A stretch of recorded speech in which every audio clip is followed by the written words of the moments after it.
Makusema skaka na mauro chokuchingamidza ipa Nhepfenyuro Mondoro. Last week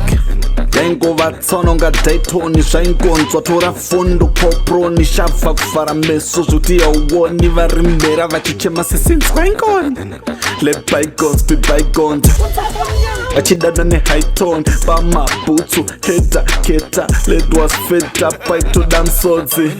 yake mchana udzorera vaiona vaitotakaonera izvozvo ndozvinoitwa nejenduru dzima yanorangigwe kudhuru. Asi kwete rasta fompo vakaibvuta fasta CBD yangova DDD mwana achiudzonza usishasha usasasa zviri peti mari andakajiwa inosvika 120 hauna kuvimbika ndaona mupikicha une mukono nhasi wazobata getsi mabhebhi akangwara basopo kwai kumashofeo kufambisa ishoko